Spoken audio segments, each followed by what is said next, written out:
Donc pour ceux qui ont déjà entendu, désolé pour la redite, donc moi je représente ici les éditions Terre Vivante et le magazine Les 4 Saisons. Terre Vivante, c'est aussi un centre d'écologie qui est pas très loin d'ici, mais sur un autre versant, dans le Trièves à Mins. Donc n'hésitez pas à venir nous voir. On est encore ouvert tous les week-ends sur septembre. Mais aujourd'hui, on n'est pas là pour ça. On est là pour parler d'agroforesterie. Donc on accueille Alain Canet, qui est donc agronome agroforestier, qui a été directeur d'Arbres et Paysages 32 dans le Gers. Il est actif au sein de l'Association française d'agroforesterie, de la Fédération européenne d'agroforesterie. Il a le coutume de dire qu'il est tombé dans le vivant. Il voulait être soigneur de la terre quand il était un petit peu plus jeune. Voilà, donc j'ai une citation que j'aime beaucoup, que j'ai vue sur une de vos publications. Donc, j'ai vu l'agriculture s'effondrer, les sols s'éroder, les torrents debout après les pluies. C'est comme ça que je me suis investie dans l'agroforesterie. J'ai commencé à planter des arbres dans les champs comme bénévole. Et finalement, on peut tous être agroforestiers, en fait, quand on lit ça. Ayant pris conscience de l'urgence climatique agricole, il s'est investi. Donc pour certains sols, il est déjà trop tard, dit-il, mais pour la plupart, il est encore temps d'agir. Et il va nous parler de l'agriculture du vivant et de tout ce qu'on peut faire et de tous les messages qu'on peut passer aussi à nos jeunes générations. Merci beaucoup. Bonjour. Merci d'être venu jusqu'ici en cet après-midi. Je suis savoyard, moi, pour rien vous cacher. Je suis savoyard, à côté d'Aix-les-Bains. Je suis né à Aix. Et je suis savoyard, je suis aussi et surtout fils de paysan bio-agroforestier. C'est pour ça que je suis tombé dedans. Et j'ai fait de la mécanique pendant 5 ans, après du cinéma. Tout ça m'a pas plu et je suis revenu à l'agriculture et à l'agroforesterie en particulier parce que mes parents, qui étaient en bio depuis 1969, avaient aussi des problèmes d'érosion. Et on en avait tous, et on ne les a pas tous réglés d'ailleurs depuis. Donc je suis plus directeur d'Arbres et Paysages 32 parce que j'ai laissé la place à une équipe plus jeune pour me consacrer au projet de développement, de recherche, et pas pour pas devenir un vieux con aigri qui râle tout le temps aussi, et pas pour faire du management tous les jours parce que c'est compliqué. Aussi parce que je suis depuis peu nouvellement élu président du Centre national d'agroécologie qu'on vient de créer, et ils m'ont mis président une fois de plus. J'étais pas forcément candidat, mais ils m'ont mis président, parce que comme j'ouvre ma gueule partout, ils sont contents, et moi moins. Mais c'est pas grave, c'est comme ça. Voilà. 1 heure avec un abécédaire. Je vous ai fait un abécédaire de l'agroforesterie, j'espère qu'il vous plaira. Je l'ai déjà testé avant vous quand même, pour tout vous dire. Je l'ai déjà testé une fois, mais bon, on va le retester avec vous. Faire un petit tour d'horizon, il y aura 20 minutes pour débattre, échanger, c'est ça qui est important. En quelques chiffres, on peut dire qu'il y a à peu près 8-10% des agriculteurs qui pratiquent l'agroforesterie et l'agroécologie. Ils sont en bio, ils sont en conventionnel, ils sont gros, petits, moyens, de gauche, de droite. En tout cas, l'arbre et l'agroécologie fédèrent toutes les agricultures et les fait converger. Et c'est ce qui me paraît important. On a aujourd'hui 25 000 fermes. Donc on a un réseau de diffusion, vous avez peut-être entendu parler, on en a plusieurs. Le plus connu, entre parenthèses, je ne sais pas si c'est important qu'il soit le plus connu, peut-être, c'est Vers de Terre Production. Sur Vers de Terre Production, on met gratuitement en ligne des vidéos. On met gratuitement en ligne des vidéos faites par des techniciens, des chercheurs, des agriculteurs, des paysans, tout simplement. Donc 25 000 fermes qui pratiquent. Il y en a qui viennent de démarrer, mais il y en a qui ont démarré comme nous il y a 32 ans.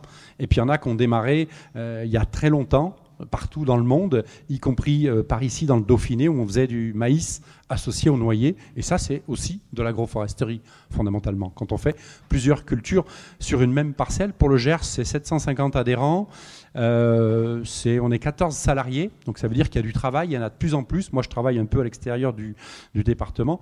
Le sujet monte. Il serait temps qu'il monte encore plus, à mon avis. Évidemment, le diaporama est bloqué. Non. Peut-être pas. Voilà. Donc, dans l'agroforesterie, on va parler de tout ça. On va parler de tout ça et on va essayer de fédérer et d'avoir une vision globale et non pas une vision unitaire sur l'eau, sur le sol, sur la biodiversité, sur le climat, sur la chimie, sur l'emploi, sur tout ce que vous voulez. On va essayer d'avoir une vision transversale où l'arbre est un petit peu le pilier de tout ça.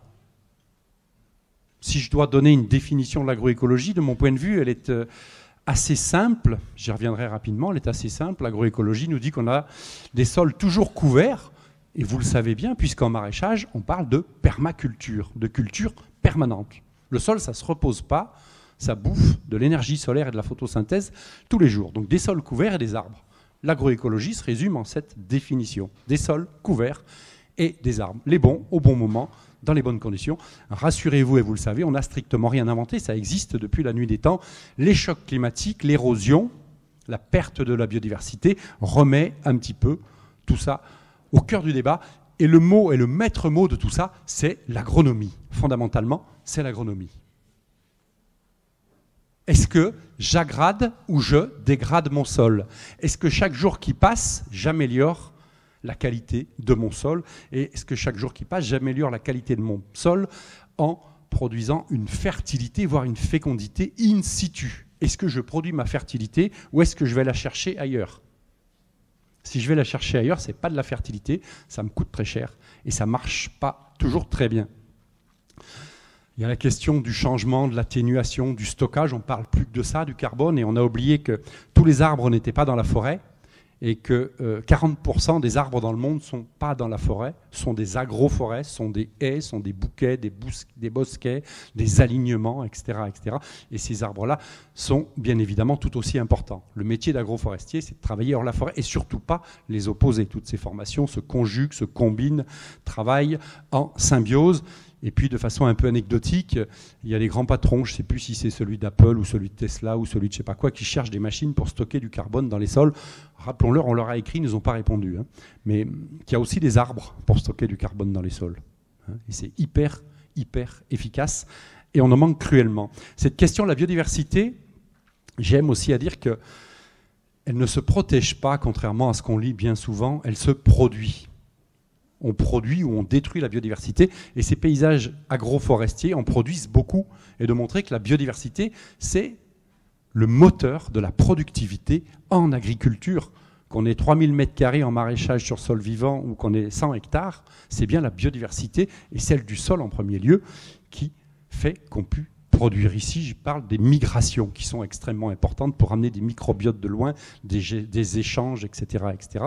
Je ne vais pas rentrer dans les détails. Donc cette biodiversité, elle est créée par les paysans. Le meilleur des exemples sous nos latitudes de biodiversité, c'est le pic-prune dans les trognes, les arbres têtards, du bocage. Le bocage, c'est évidemment de l'agroforesterie. Les paysans ont créé des systèmes très riches en biodiversité. La botanique, évidemment, voilà quelques-unes de ces plantes des haies champêtres. Il faut les connaître par cœur, sont à peu près les mêmes partout en Europe, sauf dans les extrêmes. Vous les reconnaissez, n'est-ce pas, quand on est très chaud ou très sec. Mais on peut citer l'alisier torminal, on peut citer le cormier, le cognacier, le néflier, le chèvrefeuille d'étrurie, la viande lantane, le fusain d'Europe, le tilleul, l'églantier, le saule marceau, l'aubépine épineuse et quelques autres. Sont les mêmes partout. Il y a une particularité, c'est la ripisylve. La ripisylve, c'est la formation boisée de bords de rivière dans lesquels on va trouver l'aulne glutineux, le ciment des berges. Mais on trouvera aussi le noisetier, on trouvera les saules, de l'importance des saules, puisque avec le noisetier, c'est les plantes qui fleurissent en premier, pour les insectes et les pollinisateurs en particulier. Dans le climat, j'ai mis le carbone. Dans le climat, j'ai mis le carbone parce que ce n'est pas un gros mot, le carbone. Le carbone, c'est le moteur de la vie. Il y a quelque temps, on avait demandé à un entrepreneur, c'est quoi pour vous le carbone? Et l'entrepreneur répond, le carbone c'est une taxe. Peut-être, mais avant d'être une taxe, c'est le moteur de la vie et c'est le socle de toutes nos cultures, de toutes nos agricultures et donc de toute notre alimentation. Ce message, il dit simplement que si on stocke du carbone, on produit de l'eau, de la biodiversité, du sol, des microclimats, des paysages, des agriculteurs optimistes, et on en a plein dans nos réseaux, et heureusement, j'espère qu'il y en a dans la salle.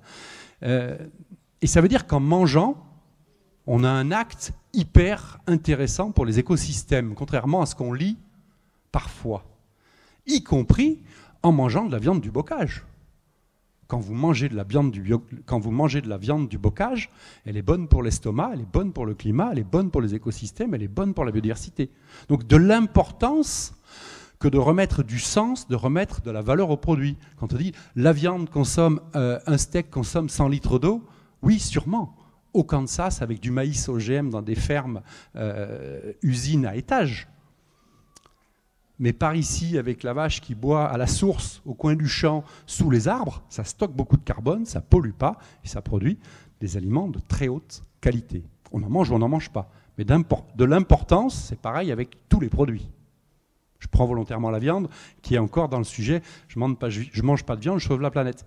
Sauf qu'il y a quand même 25% du territoire qui est en prairie permanente et en partie en bocage. Les milieux les plus riches, qu'on aime avoir sur les cartes postales. Une petite définition en deux images de l'agroforesterie. Vous voyez un sol toujours couvert, vous voyez un agriculteur qui pratique de la permaculture sur 100 hectares. C'est-à-dire que ce sol n'a jamais vu, ce sol n'est plus nu depuis 20 ans. Depuis 20 ans, il y a des plantes qui poussent en permanence. Ça veut dire qu'il n'y a plus d'engrais, il n'y a plus de chimie, il n'y a plus d'intrants, il n'y a plus de labo, il y a juste une machine qui roule devant et ce moire qui sème derrière. Et des arbres autour. Ici, un peu plus en détail, sur cette image à gauche, une définition universelle et absolument mondiale de l'agroforesterie.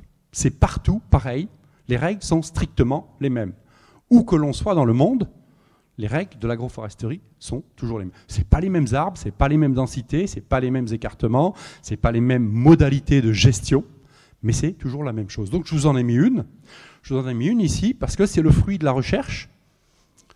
C'est le fruit de la recherche mondiale, c'est aussi le fruit de techniques ancestrales et c'est aussi le fruit du bon sens paysan. Et le bon sens paysan, c'est une valeur extrêmement importante dans les campagnes. Parce que des paysans géniaux, il y en a partout, et chacun d'entre eux trouve un truc, et quand on agrège tout ça, c'est très intéressant. Ici, vous avez de la régénération naturelle assistée. C'est-à-dire qu'en bord de ce fossé, on n'a certainement pas planté, parce que la ronce est le berceau du chêne. Et quand il y a des ronces, il y a des amorces de vie, et les cornouillers, les viornes, les fusains avec lesquels on dessine arrivent très vite. Donc ici, dans ce geste agroforestier, on a laissé pousser. Et vous voyez, au bout de 5 ans, des saules, des peupliers, des noisetiers, etc. Donc avant même de planter un arbre, moi mon métier c'est de planter des arbres, avant même de planter l'arbre, je vais laisser pousser tout ce qui peut pousser. Les bords de route, les bords de chemin, les bords de fossés, les talus qu'on passe notre temps à tondre, à passer avec des épareuses, etc. etc. Puisqu'après on va tailler et récupérer la biomasse pour se chauffer. Ici la fameuse ripisylve que je nommais tout à l'heure, qu'on a taillée au sécateur pour récupérer la branche. On a broyé cette branche et on a fait du paillage. On a produit le paillage sur la parcelle. Et puis ici, on a planté, ici on est en bio, donc on a planté tous les 26 mètres. Donc on a 24 mètres utiles, tous les 26 mètres, on a planté une ligne d'arbres. Et puis ici au milieu, on la voit un petit peu, on a planté une haie. Donc ça veut dire que cette parcelle, elle peut être mécanisée. Il y aura peut-être un jour des moutons. Pour l'instant, il y a des grandes cultures, et notamment du soja et des céréales secs, du blé.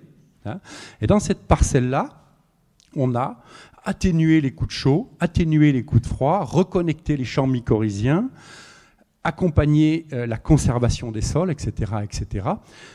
Ce que je montre dans cette image, qui est très simple, c'est qu'on a le même rendement.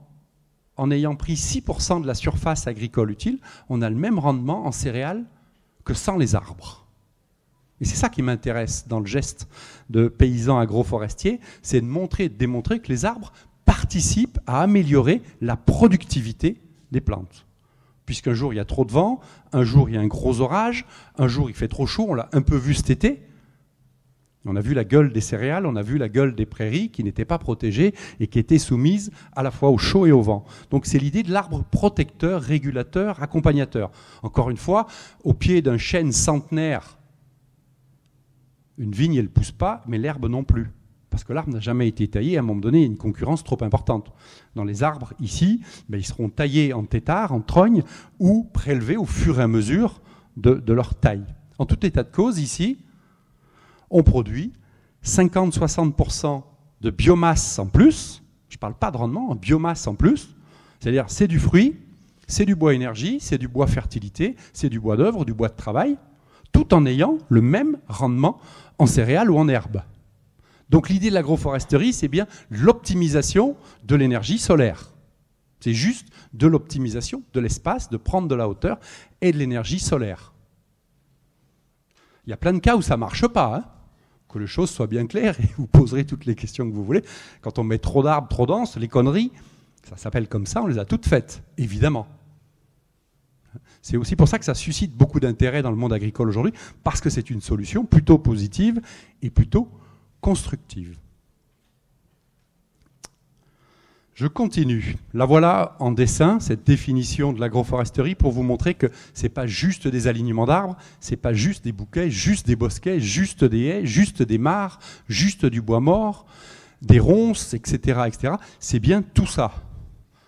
Pour info, la plante la plus importante dans ce dispositif agroforestier, c'est le lierre. Vous savez peut-être pourquoi ? Pardon ? Parlez fort. Il maintient les arbres morts. Il a une 60aine de fonctions, le lierre. Je ne sais pas, chez Terre Vivante, il y a un livre sur le lierre ? Non ? Pas encore. Hein. Mais il y en a un à La Hulotte.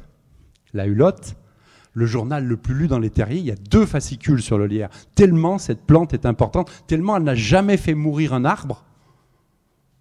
Au contraire, elle l'aide à redémarrer, elle l'accompagne, etc. Le lierre est aussi la plante qui fleurit le plus tard. J'ai parlé des plantes qui fleurissaient le plus tôt, le plus tard. Donc une ressource invraisemblable et incroyable. Alors le lierre sur un vieux mur en terre humide, quand vous tirez, le mur tombe, on est bien d'accord. Mais le lierre, ce n'est pas forcément sa place. Si la fleur est tardive, c'est que la baie l'est tout autant. Ça veut dire que dans cette agriculture intégrée avec des auxiliaires, on va nourrir des oiseaux, on va nourrir des chauves-souris, on va nourrir beaucoup de monde. Voilà les principales formes des arbres agroforestiers. Après, il y a tous les arbustes et toutes les lianes, mais voilà les principales formes. Je vous montre ceci parce que vous les connaissez, parce que vous les voyez, parce que vous les observez, pour rappeler qu'un arbre agroforestier, c'est forcément un arbre qui est taillé. L'agroforesterie fonctionne parce qu'on taille les arbres. Si on ne les taille pas, c'est sûr que ça ne marchera plus. Toutes les noyeraies qu'on voit autour de nous, ce n'est pas de l'agroforesterie, puisqu'on fait du noyer en monoculture. Et dessous, il ne pousse rien parce qu'on est à haute densité. Soit on en met moins, soit on écarte si on veut faire plusieurs cultures. Ce n'est pas un procès à la noyeraie, c'est un constat. Si je veux de l'herbe, ben je mets moins d'arbres. Donc c'est vraiment un dosage et un réglage. Vous l'avez cité dans la présentation, ce qui me fait du mal, c'est ça, c'est l'érosion. Et ça continue, et les phénomènes érosifs sont de pire en pire. Vous voyez, ici, sont des champs en bio. C'est juste pour dire qu'on est tous soumis à ça. Quand on est en bio, il nous manque encore la case agronomique, sol et couverture des sols. De l'importance de mettre des indicateurs de résultats sur nos pratiques agricoles. Ici, c'est chez nous, mais vous l'avez vu en ce moment, à chaque fois qu'il y a un orage, ça dévale de partout. C'est très sec, les sols sont tellement secs que l'eau ne rentre plus. Il y a un type génial qui est un paysan, qui a produit pas mal de bouquins, qui s'appelle Gérard Dussert. Peut-être le connaissez-vous, Gérard Dussert. Il a produit des bouquins sur les plantes bioindicatrices. À chaque fois que pousse une plante et une autre, il est capable de nous donner l'état du sol aujourd'hui et l'état du sol dans 3 ans. Il voit un chardon, il voit un rumex, il voit un datura, il voit un liseron, il voit un chien d'or, enfin peu importe. Et ce type-là, Gérard Dussert, dit l'érosion. Alors on parle beaucoup des inondations, mais rarement de l'érosion. C'est un sujet qu'on refuse un petit peu dans le monde agricole, parce qu'il est complexe, parce qu'on croit que c'est pire ailleurs, on croit que c'est la fatalité. Ce n'est pas la fatalité, il y en a de plus en plus. 95% des agriculteurs perdent de la matière organique. 95% des agriculteurs dans l'Hexagone perdent de la matière organique. Donc il y a une urgence absolue à relever ça. Gérard Dussert dit « l'érosion est le prémisse de la désertification ». Et je crois qu'il a bien raison, parce que sur ces coteaux gascons, ici, apparaît la roche-mère. On a enlevé les grosses machines, on a enlevé la chimie, sauf qu'ici apparaît la roche-mère, et pour reconstituer du sol sur la roche-mère, je pense qu'il faut, j'en sais rien, mais c'est plus de 500 000 ans, d'après les spécialistes. Autant vous dire que, vrai sujet de société, parce que les rendements vont baisser très très sérieusement. Aujourd'hui, on se pose la question de l'énergie, on se pose la question du gaz, on se pose beaucoup de questions. Sauf si vous n'avez pas allumé les médias depuis 8 jours, on se pose beaucoup de questions. Et sur l'alimentation, on peut s'en poser aussi. On parle aujourd'hui avec un de mes associés, amis et collègues, Hervé Covès, excellentissime agronome, de fécondité du sol. Un sol qui est fécond, c'est un sol qui reproduit des graines, qui est capable de faire germer à nouveau des graines. Vous voyez rapidement l'ensemble du vocabulaire associé, et notamment, petit clin d'œil à cet arbre tétard. Arbre tétard, la tête se creuse, riche de biodiversité, riche d'auxiliaires, riche de productivité, puisque c'est un arbre qui va produire du bois tout le temps sans qu'on le coupe jamais. Et de plus en plus. Je crois qu'il y a Jean Siana ici, peut-être dans la salle, sur un stand, qui bosse sur l'inventaire des arbres tétards dans le coin, sur un groupe national. L'arbre tétard est une forme du passé, mais surtout d'avenir en agriculture. Parce qu'il protège, parce qu'il produit, parce qu'il nourrit le bétail, parce qu'il produit le fameux BRF qui va nous aider à impulser un petit peu le démarrage en maraîchage, etc., etc. Les arbres tétards, les paysans montaient dans les arbres l'été quand il faisait extrêmement sec, et ils vont y remonter. Alors peut-être qu'on va mécaniser, on va changer un petit peu, mais c'est un arbre d'avenir absolu. La fructification, la diversité, le fameux BRF, le fameux bois broyé, vous le voyez ici sous la serre en maraîchage. Dans la fructification, je veux parler aussi de diversité. Nos écosystèmes, ils fonctionnent de diversité. Si vous laissez un champ nu d'1 hectare devant vous, comme ça, pendant 15 ans, il va y pousser des ronces, et puis il va y pousser des aubépines, et puis des pruneliers, et puis tout le règne végétal, et les successions et la guilde de ce sol vont se mettre en place. En agroforesterie, on va un peu copier ça. On va un peu se dire, bah, tiens, là, il pousserait ça, et puis on va y aller, et on va faire. Donc ici, la diversité de ce que l'on peut produire, les fruits en premier lieu. Je citais tout à l'heure le bocage. Quand on me dit, au fait, la permaculture, elle est arrivée quand en France? Je dis, ben, quand on fait du bocage, qu'il y a des animaux sous les pommiers et qu'il y a des lignes de patates de temps en temps, c'est de la permaculture, puisqu'on cultive en permanence. Et ça produit beaucoup. La génétique, on travaille aujourd'hui sur la régénération, sur l'entretien de l'existant quand il en reste, bien évidemment, sur l'apport des mammifères et des oiseaux, et avec un label qui s'appelle végétal local. Planter le bon arbre au bon moment avec la bonne conformation, la bonne génétique. Ça veut dire qu'il y a des équipes qui récoltent, chez nous c'est un poste à mi-temps, des équipes qui récoltent des graines d'un érable champêtre, pour en citer un, sur une station un peu plus difficile, un peu plus chaude, un peu plus calcaire que la station dans laquelle on va le planter, puisque les chocs climatiques qui ne vous ont pas échappé sont violents, pour que ces arbres puissent se reproduire, puissent tenir, 50, 60, 100, 200 ans, surtout si on les taille en tétards. Ces tétards deviennent très vieux. Donc de l'importance du choix des arbres que l'on va planter aujourd'hui pour demain. L'humilité, la connaissance, le grand livre de la nature, ben le voilà, le fameux Hervé Covès. Et puis ici, qui fait le singe tout en haut, je ne sais pas si vous le voyez, Marceau Bordarias, avec qui on travaille sur la viticulture. Et sur une viticulture renouvelée, grandeur nature, je serais tenté de dire, on travaille beaucoup sur la notion sur la cellule. On travaille beaucoup sur la cellule en labo. Et puis on travaille ici sur quelque chose que vous connaissez peut-être. La photo n'est pas d'une très grande qualité.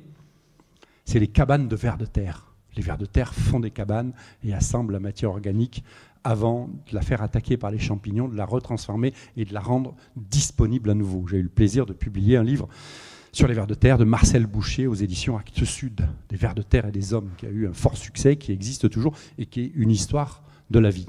Et puis le vieil arbre.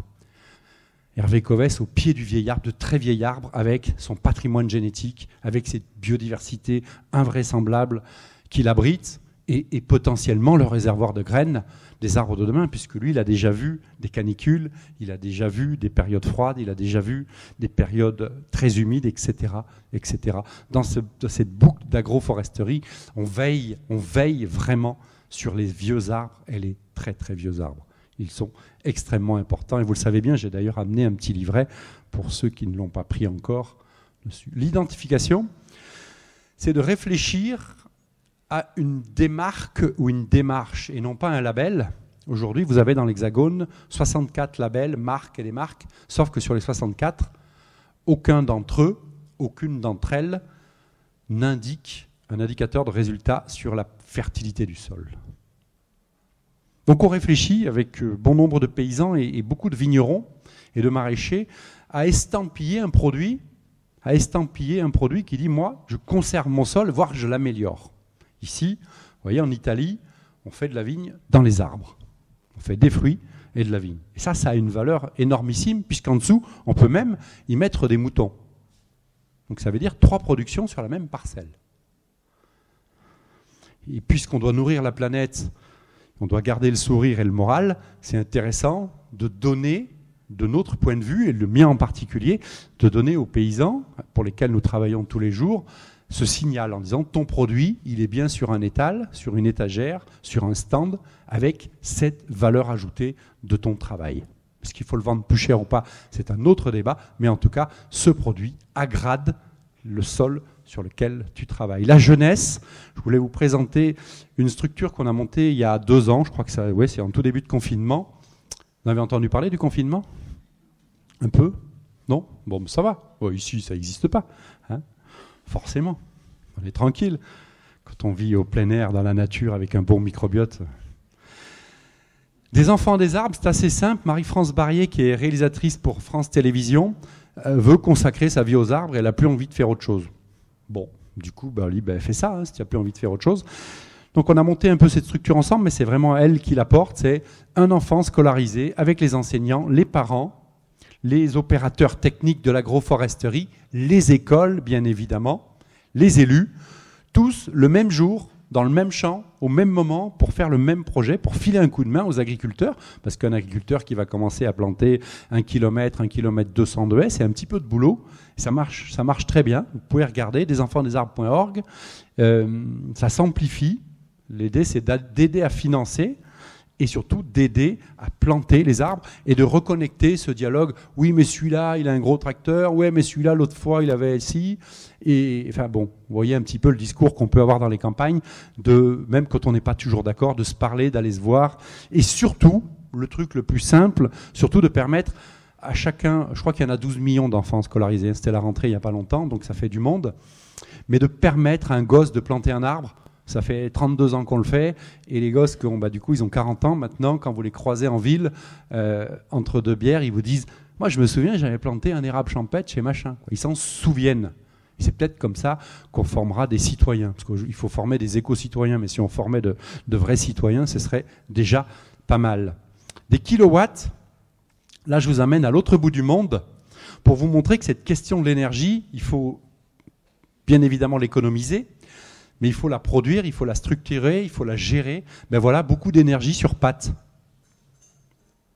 Ça, c'est à l'autre bout du monde. Vous voyez où c'est?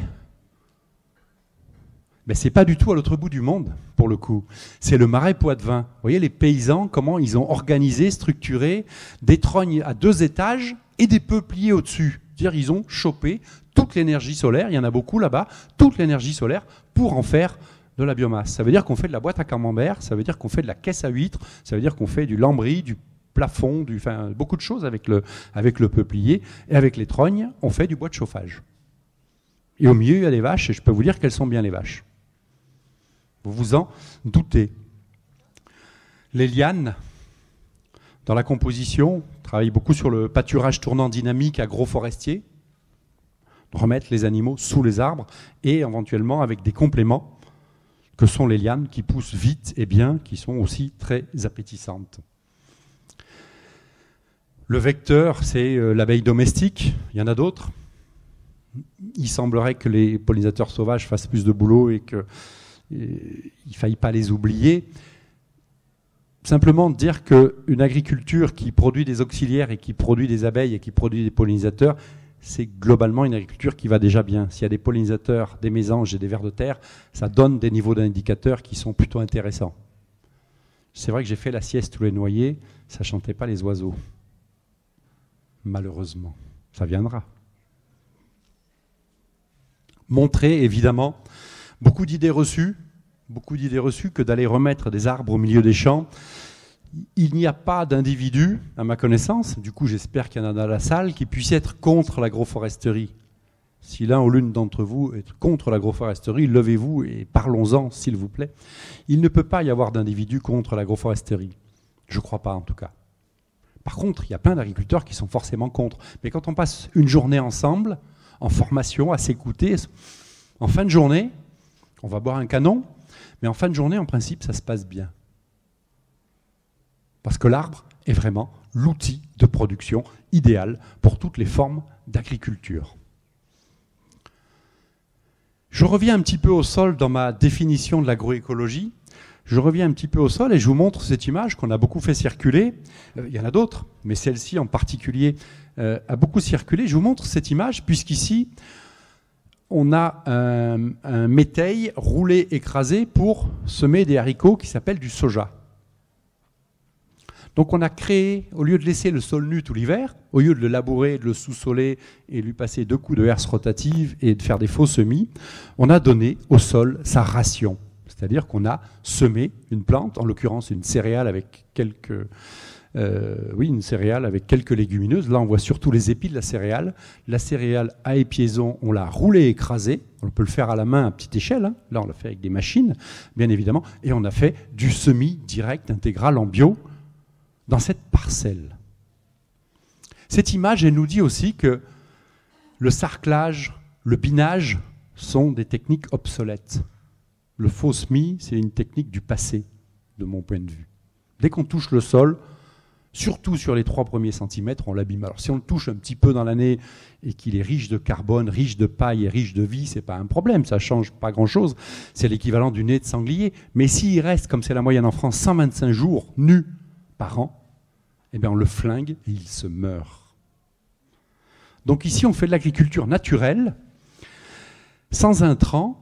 Et ce que je vais vous montrer dans cette image, c'est qu'on fait une agriculture qui n'a pas besoin d'outils mécaniques et encore moins de molécules de synthèse pour désherber. Le sol n'a pas besoin d'être désherbé puisqu'il a eu sa ration de carbone. Ici, on n'a pas besoin de chardon, ni de liseron, ni de folle avoine pour réparer le sol, puisque de toute façon, il a eu 12 ou 14 tonnes d'un couvert végétal de matière sèche qu'on lui a restitué. Comme il est nourri, il n'exprime pas de levée de dormance de plantes réparatrices, ces fameuses plantes bioindicatrices. Voilà probablement la meilleure technique de désherbage au monde.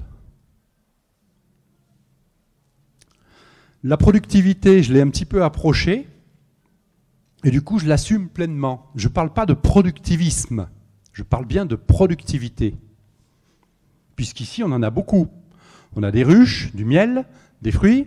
Vous savez, et vous connaissez la valeur du cidre. Hein ? Vous savez, quand on boit du cidre, on est toujours de bonne humeur. Vous savez, quand on boit du vinaigre de cidre sur sol vivant, on n'est jamais malade. Vous connaissez le régime, hein ? Un bon rouge, vinaigre de cidre, ail, huile d'olive, magret agroforestier, bon, quelques noix, qu'est-ce que j'oublie, hein ? Vous connaissez les valeurs du cidre et les valeurs du vinaigre de cidre. Ah ben, vous pouvez regarder ça, c'est hyper bien renseigné, c'est fondamental. La productivité, j'insiste, ce n'est pas le productivisme. Et là, on est bien dans une agriculture de la fertilité et non pas de la fertilisation.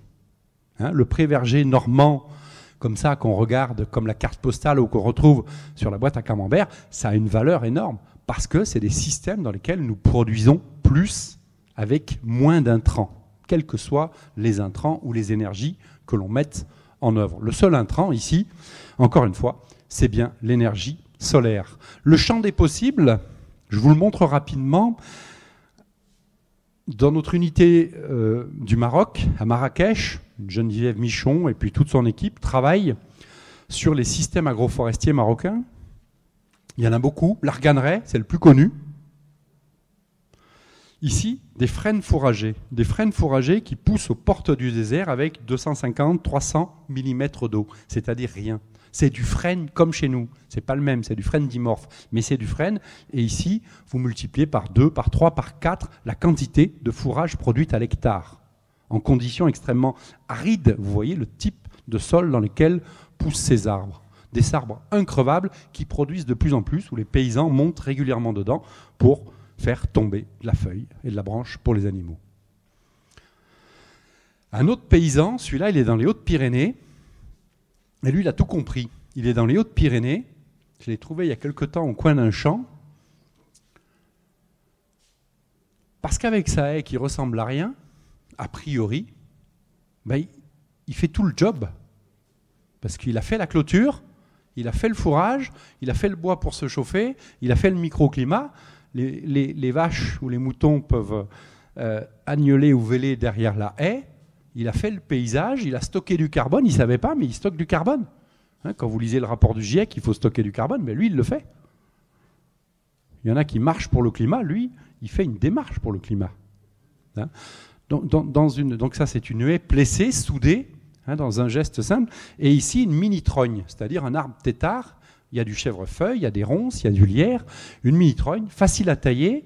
Il en fait tomber une par jour. Les animaux mangent le fourrage. C'est pas dangereux, parce que c'est compliqué d'aller tailler un arbre à 8 mètres de haut. Voilà, donc juste pour dire que le génie paysan, alors je ne sais pas s'il faut mettre un béret pour être génial quand on est paysan, mais c'est des gestes qui paraissent être anodins, qui paraissent être du passé, qui en réalité ont une très grande force et une très très grande valeur, en tout cas de mon point de vue.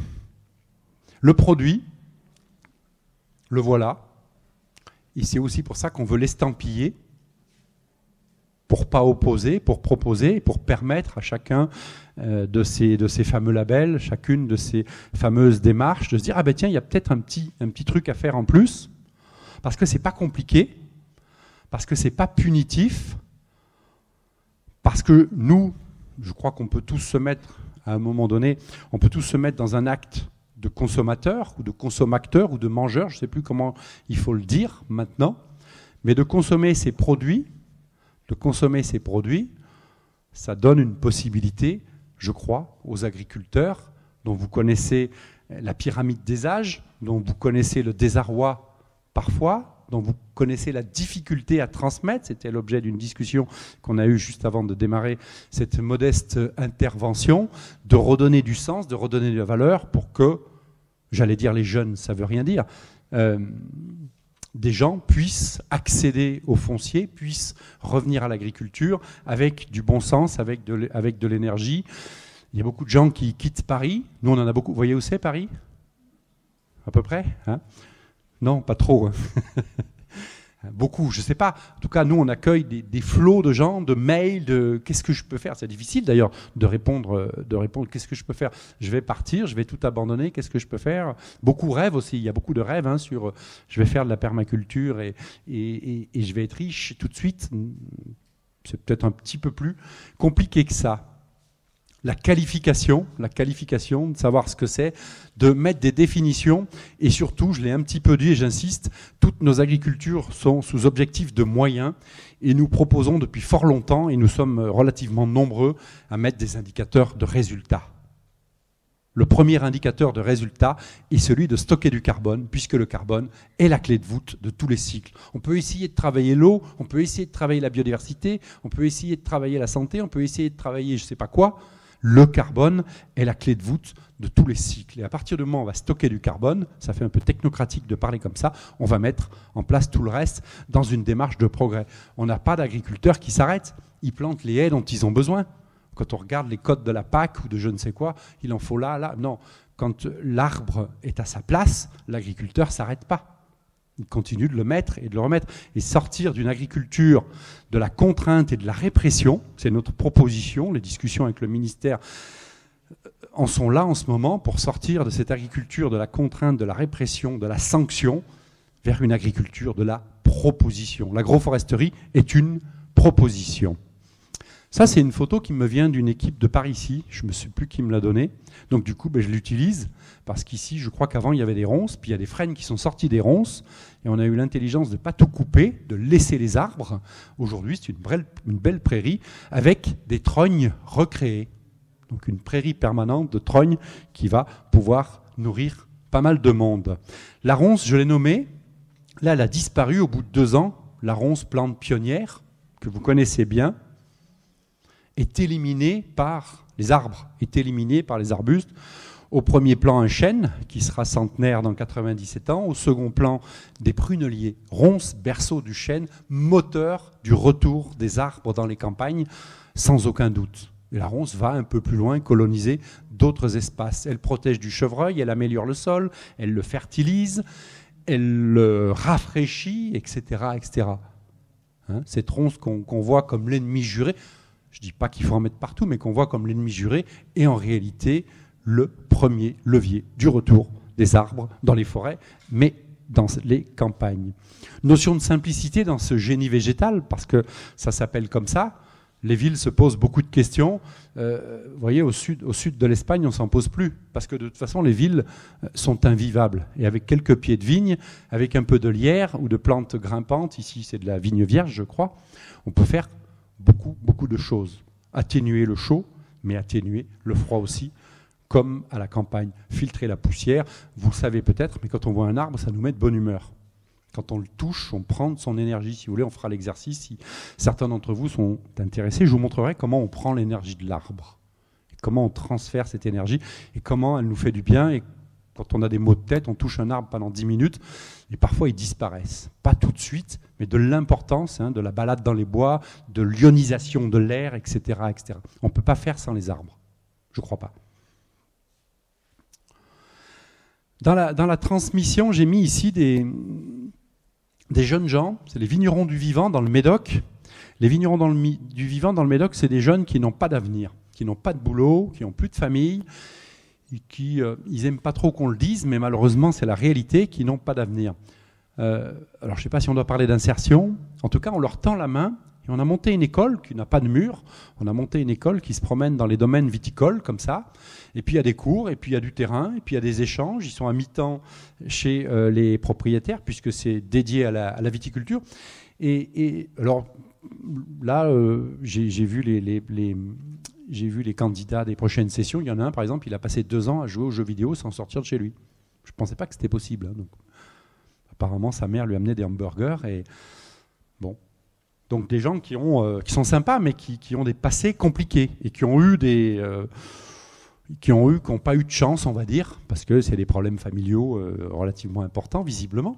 En tout état de cause, on est en 3e année et on voit de grandes réussites avec des gens qui n'avaient jamais vu de vigne, qui n'avaient jamais vraiment vu de végétaux, qui n'avaient vraiment pas forcément regardé comment poussaient des pissenlits, du blé ou encore du chèvrefeuille. Et je vous en parle parce que c'est intéressant de voir qu'on peut peut-être faire quelque chose autour de ces métiers de la nature, de l'environnement et de l'agriculture. On peut peut-être faire quelque chose avec des gens qui étaient a priori perdus à rester de trucs d'insertion en trucs d'insertion, pour parler un peu crûment. Et moi, je les vois les yeux briller, je les vois poser les bonnes questions, je les vois être hyper alertes, hyper dynamiques, là à l'heure le matin, et prendre à bras le corps l'animal et le végétal en particulier. Et c'est très inspirant, d'autres l'ont fait déjà, on n'a rien inventé. Hein. Mais je me souviens que mes parents paysans accueillaient pas mal de monde, y compris des gens qui sortaient de prison. Et moi, je voyais arriver des caïds comme ça qui faisaient peur. Mon père disait, va détacher le veau, tu vas le mettre à téter. Et le caïd, il devenait un agneau. Donc on a repris, je me suis réinspiré de ce que j'avais vu quand j'avais 14 ans des caïds, pour dire, on va mettre tout le monde autour des plantes. Et ça fonctionne plutôt bien. Certains d'entre eux qui ne sont jamais à l'école vont au tableau et me réalisent ces tableaux-là.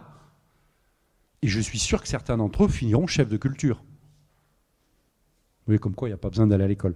Mais enfin bon, ça c'est un autre sujet.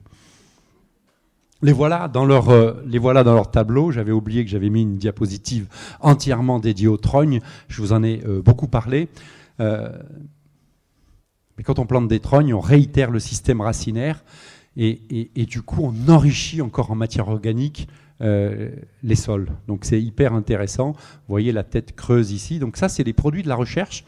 On a un laboratoire à Montpellier, l'INRA de Montpellier, entièrement dédié à l'agroforesterie et qui nous permet, c'est un de mes collègues qui dessine si bien, nous dit-on, mais c'est vraiment les produits de la recherche. Ce qu'on vous montre là, c'est pas une vue d'artiste ou c'est pas quelque chose. Les arbres ont été démontés à la pompe à air et on a tous les systèmes racinaires qui montrent que quand on fait de la culture permanente ou de la permaculture, les arbres plongent et en plus là on l'a fait avec des peupliers, des arbres qui ont des systèmes racinaires extrêmement traçants. Tout ça pour dire quoi? Que dans les trognes ou pas, C'est hyper technique l'agroforesterie. C'est pas juste planter des arbres et puis laisser faire. C'est hyper technique, il faut caler. On est encore dans les temps? Madame s'est pas assise à la table, donc tout va bien. C'est un signe. Voilà, les trognos. Je crois qu'on arrive vers la fin. Utile, tout ça c'est utile, évidemment. En haut, la photo, vous savez peut-être, on en voit de moins en moins parce qu'il y a beaucoup de vermifuges, il y a beaucoup de produits de traitement, c'est le bousier. C'est lui qui recycle la matière organique. Bon, lui, je l'ai trouvé en Corse. Là-bas, en Corse, c'est plus simple pour trouver des bousiers. Et puis le ver de terre, qui est un peu notre ambassadeur du centre de formation et de diffusion. Le ver de terre qu'on a peut-être un petit peu sous-estimé, qu'on n'a pas vraiment vu. Je citais tout à l'heure le Montpellierin Marcel Boucher. Il a travaillé 45 ans de sa vie dans l'ombre. C'est-à-dire que tout le monde le prenait pour un con, quoi. Il bossait sur les vers de terre et les gens ne comprenaient pas pourquoi il y a un type qui bossait sur les vers de terre. Mais sauf que l'intégralité du cycle de l'azote, du carbone et du reste, ça passe par le tube digestif du ver de terre. Et vous voyez là, il met la feuille en pré-fermentation en allant la chercher. Je vous ai montré tout à l'heure la cabane. Donc quand il y en a, dans ces indicateurs de résultats, ben vous foutez un coup de bêche, ça sent le champignon, c'est brun, noir, ça bouge dans tous les sens, et il y a 8 vers de terre dans votre coup de bêche, c'est pas mal. S'il n'y en a pas, ou s'il n'y en a qu'un tout petit, tout crevard, c'est qu'il faut encore remettre un peu de matière organique en place.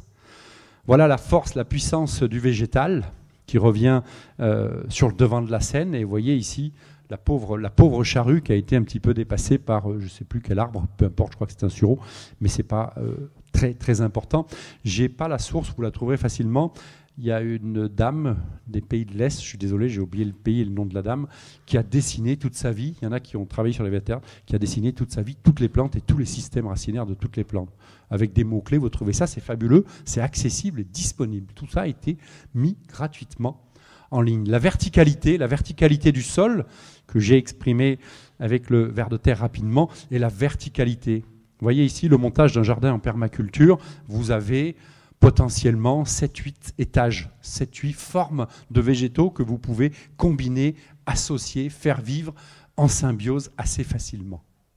On parle de jardin-forêt aujourd'hui, peu importe, de forêt domestique, enfin il y a tout un tas de noms, peu importe, de l'importance de combiner, d'associer, de mettre en œuvre, de mettre en perspective toutes ces plantes et finalement de gagner sa vie correctement, d'être heureux avec des surfaces qui ne sont pas trop grandes, parce que j'en vois qui n'arrivent pas à gagner leur vie avec 300 hectares parfois, alors qu'avec 2, on peut faire des choses phénoménales et faramineuses.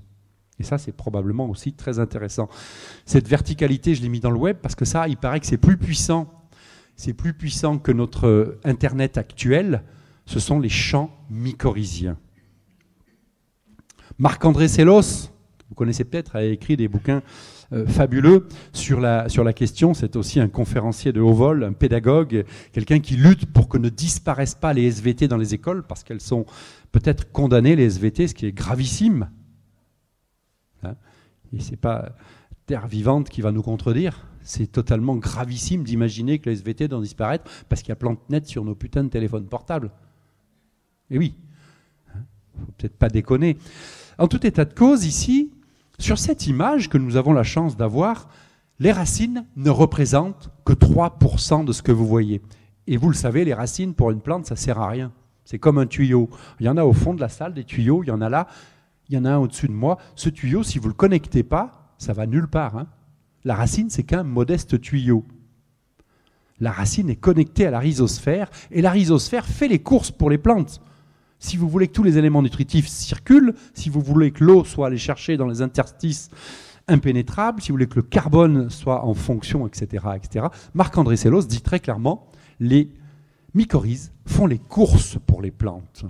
Donc cette agriculture d'aujourd'hui, d'hier et de demain, c'est forcément une agriculture qui est connectée et qui est mycorhizée. De l'importance d'avoir des sols couverts. Sol nu, sol foutu, sol couvert. Ils dorment. Sol prospère, enfin, ce que vous voulez. On arrive à la fin de ce petit abécédaire. Voilà, le choix qui s'offre à nous depuis longtemps. Des champs de plus en plus grands, avec de moins en moins de plantes et de moins en moins d'arbres.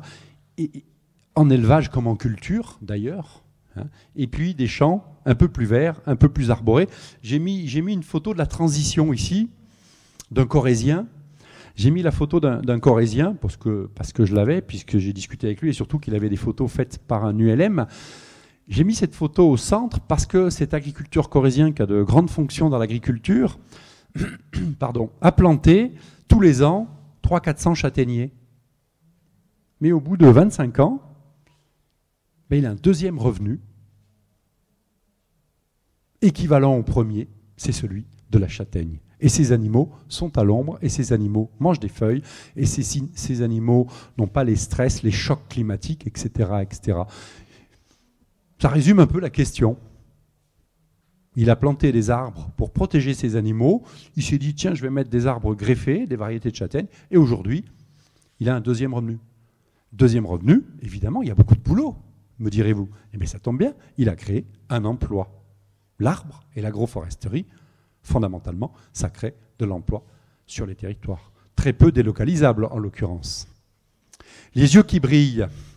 Je parlais de paysages prospères et d'agriculteurs optimistes. C'est quand même le cas dans un contexte extrêmement difficile.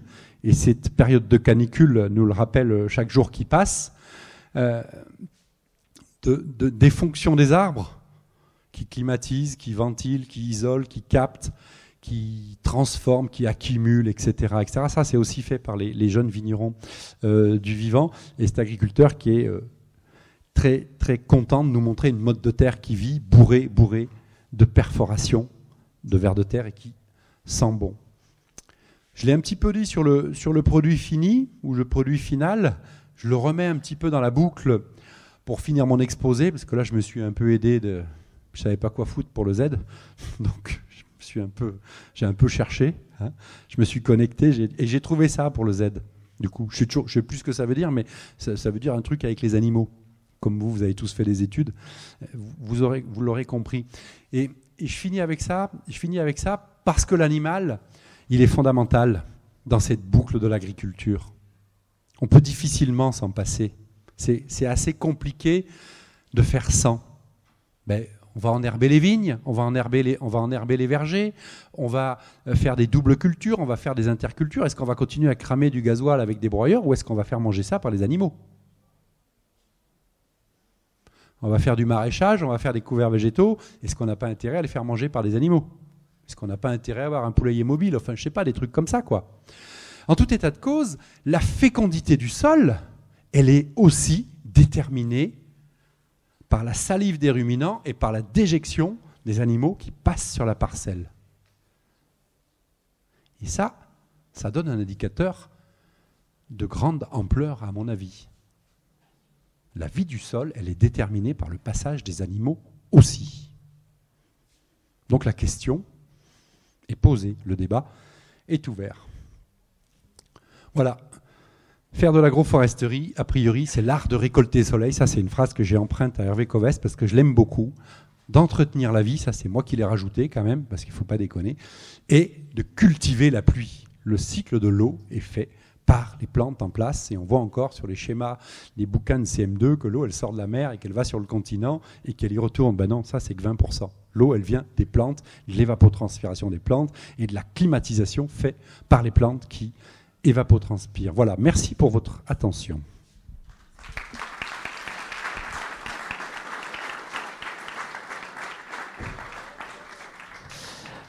Alors, c'était vraiment un très très bon débat. Je vais juste faire une petite coupure parce qu'on a un petit souci technique. Il y a une Clio qui bloque sur le parking. Alors, s'il y a une personne qui est dans l'assemblée, alors, on va rechercher le numéro d'immatriculation.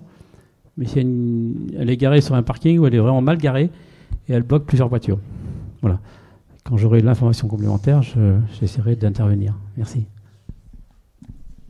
Juste avant les questions, vous parlez de Marc-André Sellos. Il sera présent à Mins dans le cadre de quelle foire ? Le 18 septembre. Voilà, pour donner une conférence sous forme de balade où il pourra vraiment montrer les sols. Donc, suivez sur le site Terre Vivante. C'était juste une pause pub. Non, mais c'est bien. Marc-André, c'est vraiment quelqu'un de fabuleux. Vraiment. Ouais. Et sinon, écoutez, vous avez 20 bonnes minutes pour poser vos questions, aller plus loin sur des aspects qui ont été développés, présentés. Donc, n'hésitez pas, profitez-en.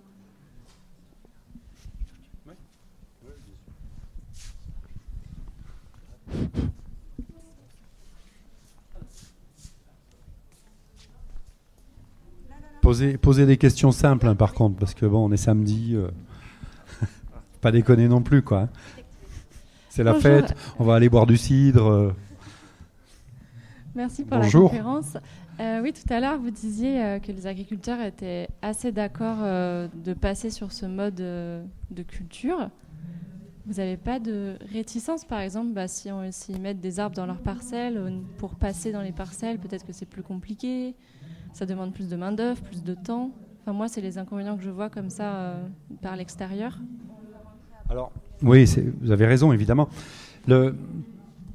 La réponse est, à mon avis, assez simple. La réponse est assez simple. Il est bien évident que, alors, d'une part, c'est globalement les gens avec qui nous travaillons, puisque on est 45 formateurs associés et il se passe beaucoup de choses. Enfin, je ne sais pas si c'est beaucoup ou pas.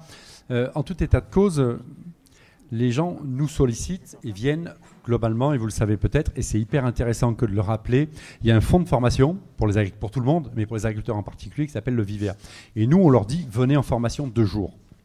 C'est pas à l'agroforesterie, vous l'approchez pas au coin de... Enfin, vous pouvez l'approcher au bistrot, hein, c'est vachement intéressant et sympa. Mais à un moment donné, il faut se poser, il faut se regarder, il faut poser les questions. Donc ça, c'est la première forme de réponse. Alors, on travaille aussi pour des organisations professionnelles qui produisent du lait, qui produisent des fruits, qui produisent du fromage, enfin bon, peu importe, qui obligent un peu les agriculteurs à venir. Donc je peux vous dire qu'ils gueulent pendant 2 heures.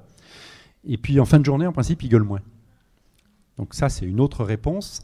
Ce que l'on fait et ce que l'on commence à faire savoir, mais bon, on fête nos 32 ans. On fête nos 32 ans cet automne. On n'a jamais forcé qui que ce soit à planter.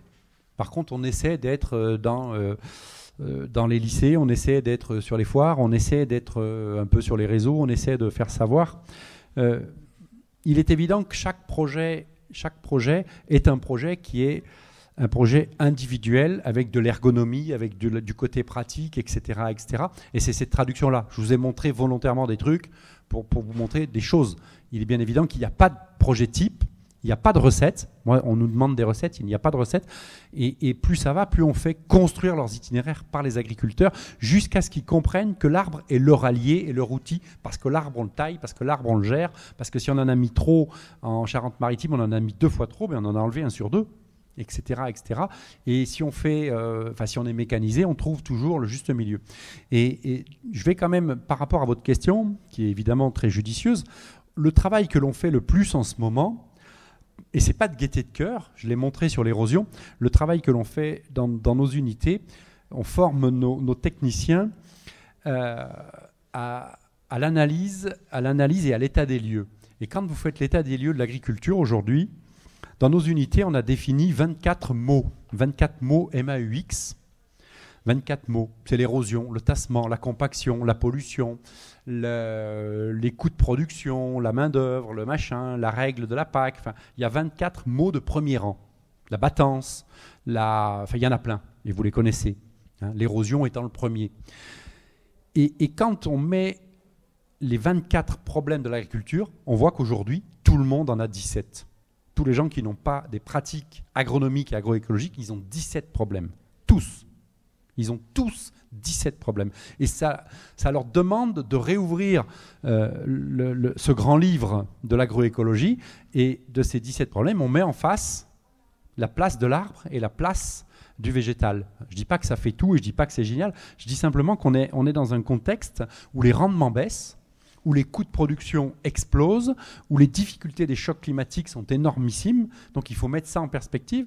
Et ce que l'on fait dans nos diverses publications, hein, qu'elles soient audiovisuelles, papier et je sais quoi, on met de plus en plus, peut-être pas assez d'ailleurs, hein, on met de plus en plus les exemples des agriculteurs sur une région donnée, sur un itinéraire technique donné, sur une production donnée, en perspective, parce que cette agriculture que l'on produit aujourd'hui, on a été contacté la semaine dernière par l'IRI, c'est l'Institut du riz, qui nous dit est-ce que vous pouvez nous aider à faire travailler les agriculteurs ensemble au Vietnam ? Parce que les rendements baissent aussi. Je ne sais pas si vous avez vu, cette année, sur les tournesols, sur le colza, sur l'herbe, tout baisse partout. Voilà. Donc on essaie de mettre, encore une fois, j'insiste, l'arbre comme outil de production. Ne le voyez plus comme une contrainte. Tout ce qui ne marche pas, on va l'analyser ensemble. Voyez ce qui peut vous apporter. Je peux vous garantir que les formations les mieux remplies en ce moment-là, ce début de saison, on a commencé à communiquer il y a 8 jours, c'est les formations sur le pâturage tournant dynamique, l'élevage et la vigne. Parce qu'il n'y a plus d'herbe. Ou si peu. Je ne sais pas si je réponds à votre question, mais j'essaie en tout cas. Monsieur. Oui, merci pour l'exposé. Je l'ai pris en cours, donc vous disiez planter des trognes. Oui. Mais on ne plante pas des trognes. On fait des trognes, vous avez raison. On les fabrique. Pour le coup, on les fabrique. Plante et on taille. Et absolument. Quoi que ce soit, ça devient une trogne en fait, quoi. Non, pas forcément. Bon, du frêne évidemment. Oui.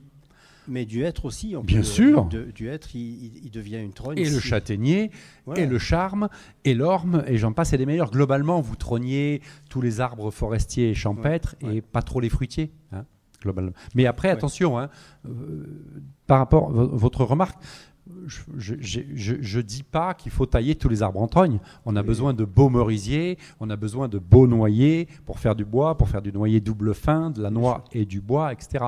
Mais la trogne est un peu l'activateur, l'accélérateur. Et si vous plantez 2 noyers à 7 mètres, vous pouvez mettre 3 petites trognes pour faire du fourrage, pour faire du BRF. C'est ce message-là que je veux faire passer en tout cas. Oui, et un témoignage aussi, en fait, c'est la synergie en fait, entre... Quand on plante au pied des arbres, enfin moi par exemple, j'ai constaté cet été, j'ai semé des potirons, des rouges vifs d'étampes, et j'ai plusieurs pruniers. Et donc les potirons, ils montent dans le prunier, et en fait les pruniers qui sont envahis par les potirons, ils se portent 10 fois mieux, il a fait très sec cet été, que ceux qui sont à côté où il n'y a rien qui les a habités. Voilà, ils ont été habités, quoi. Donc ça profite des deux côtés, en fait. Ben oui, c'est bien. Ouais. Merci de le préciser. Tout est symbiose et plus il y a de plantes, jusqu'à un point de non-retour, mais plus il y a de plantes, plus il y a d'eau.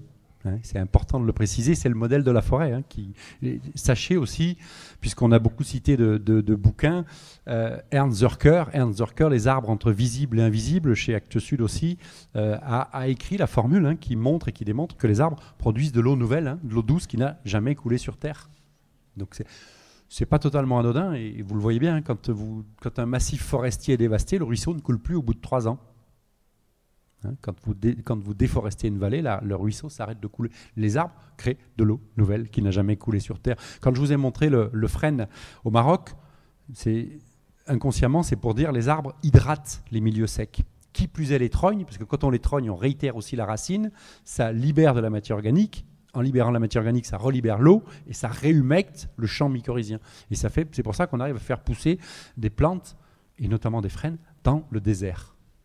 Donc autant vous dire, c'est pour ça que j'ai mis le possible, le champ des possibles. Quelque chose qui est énormissime et qui va probablement, si on a un petit peu de sagesse et qu'on laisse s'exprimer tous ces arbres, on a calculé, alors le calcul on peut en discuter pendant des heures, moi j'ai plus envie d'en discuter pendant des heures, on a calculé avec pas mal de monde autour de la table qu'on pouvait multiplier par 3 l'activité photosynthétique sur l'hexagone, multipliée par 3 la photosynthèse de toute cette énergie solaire qui tombe sur nos bagnoles, qui tombe sur nos maisons, qui tombe dans nos jardins, qui tombe dans nos champs, multipliée par 3, juste en laissant pousser des plantes. Oui, j'aimerais... On vous entend, monsieur. Oui. On m'entend ? Oui. Oui, je souhaiterais revenir sur quelque chose que vous avez évoqué, en particulier le système racinaire des trognes. Parce que j'ai connu pas mal l'agroforesterie avec mes parents à l'époque où on cultivait des cacaoyers. Donc on était obligé de faire de l'ombre avec des arbres un peu plus grands. Et puis divers types de cultures de cette façon-là. Mais par contre, le système racinaire que vous avez montré tout à l'heure, qui fait que finalement, j'ai cru comprendre qu'à chaque taille un petit peu de la trogne, en quelque sorte, l'arbre crée de nouvelles racines. Oui. Et moi, je suis en train de créer quelques trognes un petit peu chez moi, parce que en réalité, ces arbres m'encombrent dans le jardin. Parce que je ne peux pas cultiver, parce que ces arbres me pompent trop l'eau. Et ma question, est-ce que si je leur enlève un petit peu, j'allais dire entre guillemets, ces racines de surface, ces trognes vont quand même pouvoir se développer et m'offrir la possibilité de continuer à jardiner? Oui, absolument. Quand vous trognez, quand vous taillez votre arbre, vous enlevez toutes les branches que vous enlevez l'équivalent en racines en réalité. Vous faites mourir, là aussi on pourrait discuter des détails, mais globalement vous enlevez autant de branches que de racines en trognant. Donc l'arbre réitère et met des racines nouvelles à son service en réduisant tous les systèmes et fait repousser les branches. Donc la réponse à votre question c'est oui, et ça va marcher. Sans aucun doute. Ce qu'on a pu vérifier, ça c'est des travaux de la région, de Sylvie Monnier notamment, de la mission Haies Auvergne-Rhône-Alpes, que les trognes produisent de plus en plus de biomasse. Donc si les arbres vous gênent, vous les taillez tous les 2 ans. On ne va pas rentrer dans les détails, mais globalement, vous taillez tous les 6, 8, 10 ou tous les 2 ans, parce qu'ils poussent à fond et que vous avez besoin de lumière. Et c'est ce qui est génial. Et je le dis aussi, ces arbres têtards, ces trognes, on les voit beaucoup dans les livres des arbres remarquables. Elles ont mauvaise presse. Dans le monde de l'aménagement paysager, elles ont mauvaise presse. C'est des arbres qui vivent, les Anglais l'ont démontré, d'autres, ces arbres qui vivent plus vieux que les arbres qui ne sont pas taillés. Même si, encore une fois, il ne faut pas les opposer. Mais les trognes vivent plus vieilles que les arbres qui ne sont pas taillés à essence égale, à conditions pédoclimatiques égales. Donc un arbre d'avenir increvable, vos arbres vont durer encore quelques centaines d'années. Vous nous en reparlerez dans 300-400 ans. Le temps que quelqu'un réfléchisse à sa prochaine question, le temps que le micro arrive, je vous précise juste il arrive. Les magnifiques dessins que vous avez montrés, des plantes avec toutes les racines. Donc il faut aller chercher sur l'université de Wageningen aux Pays-Bas. Voilà, j'ai pas le lien exact. Donc ce sont 2 chercheurs allemands qui ont fait plus de 1000 dessins. Franchement, c'est à pleurer de beauté et ça fait beaucoup réfléchir. Donc Wageningen aux Pays-Bas. Oui, bonjour, Luc Véron, je suis maraîcher en Isère et j'ai des problèmes de cohabitation moi en fait. Alors pas directement avec des arbres mais avec des haies, alors des haies de noisetiers notamment. J'ai une parcelle qui fait 40 mètres de large sur 300 mètres de long, une haie de chaque côté. J'ai des problèmes de botrytis, d'alternaria, de mildiou, de mouches de la carotte parce que les mouches passent l'hiver dans la haie et reviennent. Alors que j'ai une autre parcelle qui est derrière, qui est aux 4 vents. Volontairement, pendant toute ma carrière, je n'ai pas replanté de haies alors que ce serait dans l'air du temps, qui est saine. Donc voilà, problème de cohabitation. Et reste peut-être à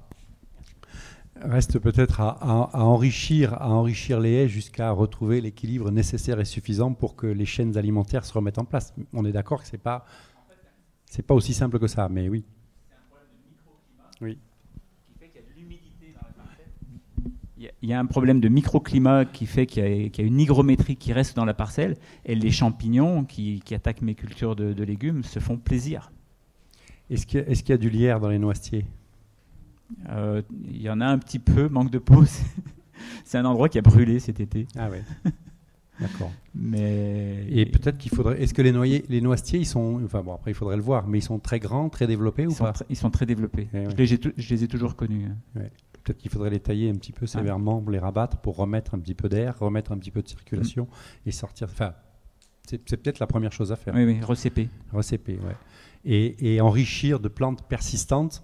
Pour ça, je parle de lierre, mais ça peut être du laurier thym, ça peut être du laurier sauce, choses comme ça, puisque ces plantes persistantes sont composées d'idioblastes qui concentrent l'humidité et qui font venir l'humidité et qui la retirent de la parcelle. D'accord. Ouais. Bon, à vérifier, mais c'est deux pistes sur lesquelles il faudrait peut-être travailler un peu. Ou alors sinon vous arrachez tout et puis tant pis quoi. Parce que c'est ça.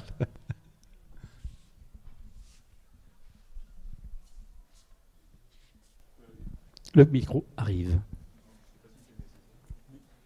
Il n'y a pas de questions bêtes, il y a des questions.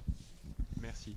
C'est pas vraiment une question, c'est plutôt un témoignage en fait. Il se trouve que moi j'ai hérité ou j'ai racheté indirectement ce qui était le jardin d'une grand-tante qui était handicapé dans sa dernière décennie et qui ne pouvait plus gérer son jardin.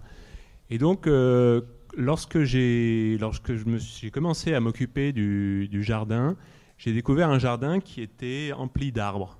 Donc ça allait du laurier sauce à l'érable rouge, en passant par le merisier, le cognacier et d'autres. Et j'ai comparé un peu, j'ai regardé aussi les parcelles voisines. Et alors dans les parcelles voisines, c'était assez contrasté, parce qu'il y en avait une notamment, c'était le terrain de golf, avec l'amoureux de la tondeuse qui passait tous les samedis. Et finalement, j'ai réfléchi en me disant, mais comment réaménager cet endroit? Parce que moi, mon endroit très sauvage, je le trouvais somptueux. En même temps, je voulais y remettre aussi de la culture. Et en fait, j'ai passé énormément de temps à observer.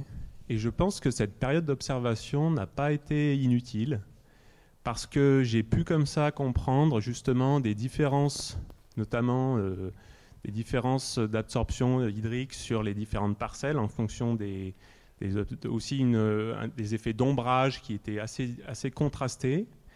Et j'ai passé pas moins d'1 an à peu près à observer avant de pouvoir dire ça, ce serait bien de le tailler un peu, mais comme ça, il faut absolument le laisser, ça, ce serait...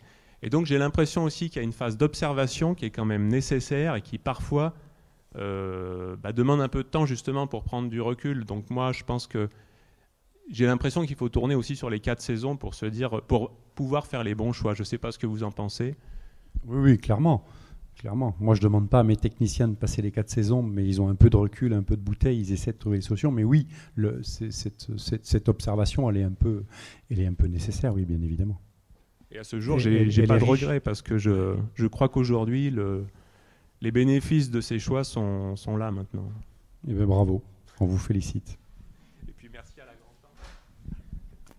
Comme quoi, c'était pas une mauvaise question.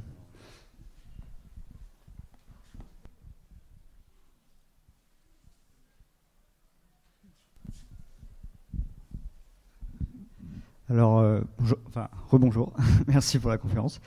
J'aurais une petite question en fait à vous poser sur le traitement de la forêt par rapport au gaz de l'air. Notamment, on sait bien que le CO2 est l'aliment principal de la forêt. Mais il y a une ânerie pseudo-scientifique, j'ai envie de dire, qui tourne avec le GIEC, qui est de faire cette espèce de folie de créer une équivalence carbone par rapport aux gaz à effet de serre. Et du coup, en gros, ça, pour ceux qui ne sont pas au courant, ça consiste à prendre tous les gaz à effet de serre et à tout convertir en carbone. Donc c'est un peu bizarre parce qu'il y a des gaz qui n'ont rien à voir avec le carbone et surtout, le CO2 est une alimentation des arbres, donc c'est automatiquement retransformé, etc. Et ma question était la suivante, c'est je voulais savoir, est-ce que vous savez s'il y a eu des études ou si vous avez des choses dessus sur la transformation des autres gaz à effet de serre, et est-ce que les forêts peuvent participer à transformer par exemple le méthane ou à nous libérer des gaz encore plus graves qui sont totalement absurdes à créer des équivalences en CO2, les CFC notamment, qui détruisent la couche d'ozone. Mais bon, il y en a plein d'autres, mais entre autres. Non, moi je suis pas très calé là-dessus. Je vois passer des choses, je vois passer beaucoup de choses comme toi, un peu contradictoires, pas tout à fait. On est en train de regarder la question du méthane, qui est pas si complexe que ça en réalité, qui a donné lieu à beaucoup de thématiques d'alerte. Mais non, désolé, je vais pas répondre là-dessus. C'est un peu fou. C'est pas mon job.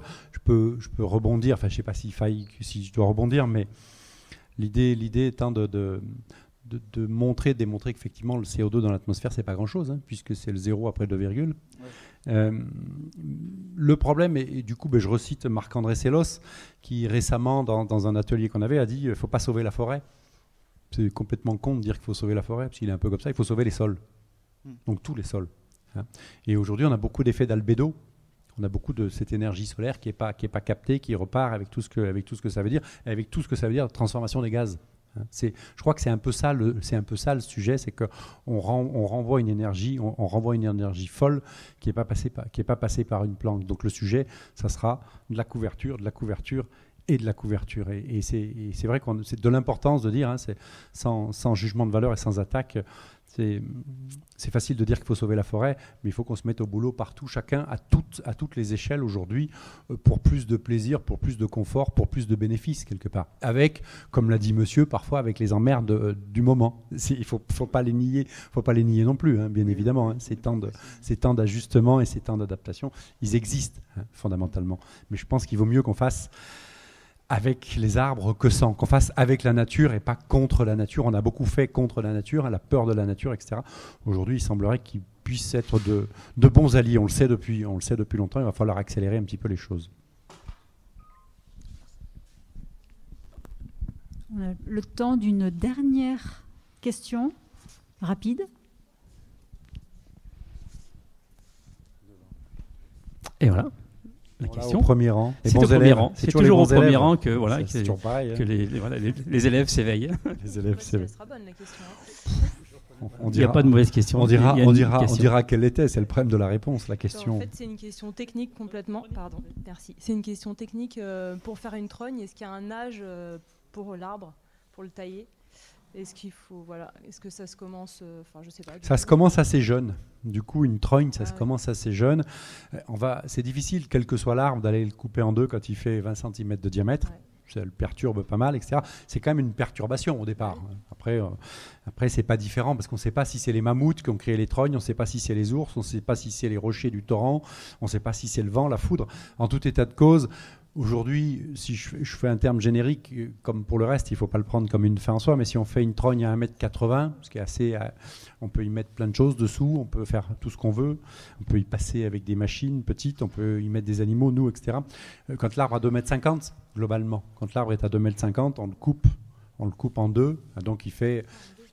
On le coupe en deux pour faire la trogne. L'arbre, c'est pas un arbre, un frêne qui fait 2,50 m, il va avoir 30 mm, 3 cm de diamètre. On le coupe, on enlève toutes les branches et il repart sur la tête. C'est comme ça qu'on crée la trogne. Il repousse quelques branches latérales qu'on enlève l'été et puis après, 2 ans après, on retaille sur la tête gonfle. Vous avez le bouquin de Dominique Mention sur Arbres et Paysages 32, vous avez un petit livret sur les trognes. Vous avez le guide du petit trogneur. Si vous tapez le guide du petit trogneur avec Dominique Mention, d'ailleurs le livret il est là, il en reste un. Mais il est aussi en ligne. Dans le guide du petit trogneur, vous avez des explications. Et puis si les trognes vous intéressent vraiment, Dominique Mention, qui est le pape de la trogne en France, a écrit un bouquin qui est chez Ouest France. On a parlé de beaucoup d'éditeurs cet après-midi, n'est-ce pas, de la complémentarité des éditeurs. Le bouquin Les trognes, l'arbre paysan en 1000 usages, qui est vraiment un bouquin de référence qui a été réédité, réorganisé, enrichi plusieurs fois. Vous avez beaucoup d'infos. Puis après, il y a des trucs en ligne, il y a des brochures, enfin, il y a plein de choses. Mais par contre, faites gaffe, parce que si vous rentrez dans la trogne, vous n'en sortirez pas. C'est addictif. C'est un vrai virus. Mais celui-là, on le garde. C'est pas un truc comme ça, on le garde. Voilà. Une dernière chose juste que je voulais ajouter, j'ai lu un livre là qui peut complémenter complètement votre exposé. C'était de Suzanne Simard, je ne sais pas si vous l'avez lu, À la recherche de l'arbre mère. C'est une Canadienne qui a fait les premières expériences par rapport au système mycorhizien. C'est assez exceptionnel comme recherche et le livre est vraiment, vraiment intéressant, quoi. Bon, merci de le rappeler. Simard, oui, mais je la connais, mais ça fait partie des livres que je dois commander. Donc je vais peut-être le faire. Merci en tout cas pour cette précision. Je pense qu'on peut remercier Alain Canet pour tout ce qu'il nous a apporté cet après-midi. Merci à vous d'être venus si nombreux. Et je vous laisse la parole. Jean-Luc. Eh bien, je crois qu'on a passé une belle après-midi. On a remis l'arbre au milieu du jardin, comme on dit, au lieu du clocher. Ça change un peu. Et c'est vrai que cet arbre, c'est bien qu'il revienne vers nous. On ne va pas redire, on a vécu un été terrible. Et s'il y a eu un peu plus d'arbres, eh bien, peut-être que ça serait un peu mieux passé. C'est un long chemin. Ce long chemin, on va encore le parcourir ensemble.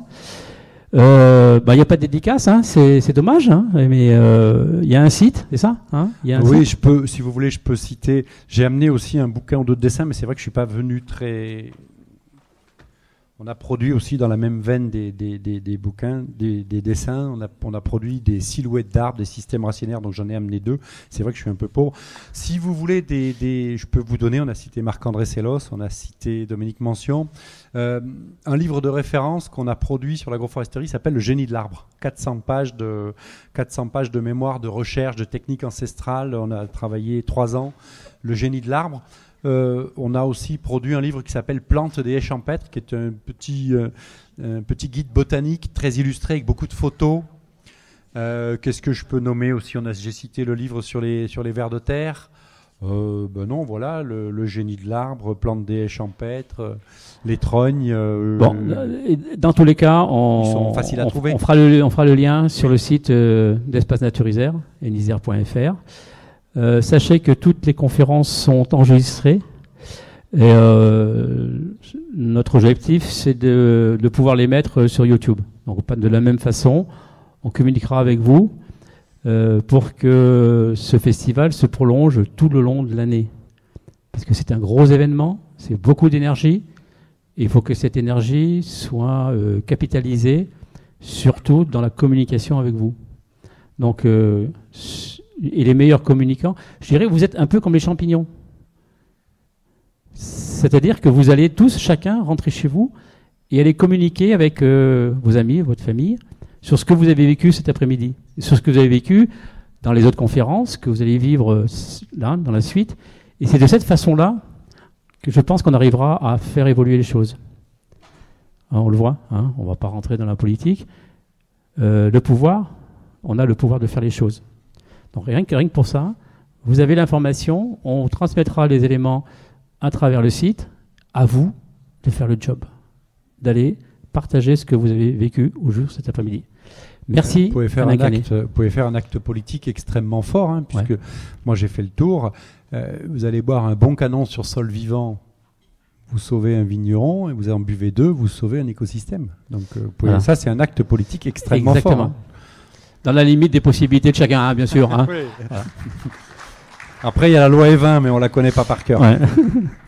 Voilà. Bien, écoutez, merci. Je pense que vous allez peut-être sans doute tous rester pour la suite de ce qui va se passer, hein, puisque nous allons maintenant passer à la grande soirée qui va commencer donc dans quelques minutes, à savoir le film. Le film La Fabrique, une belle fabrique, la fabrique des pandémies. On va passer donc ce film dans la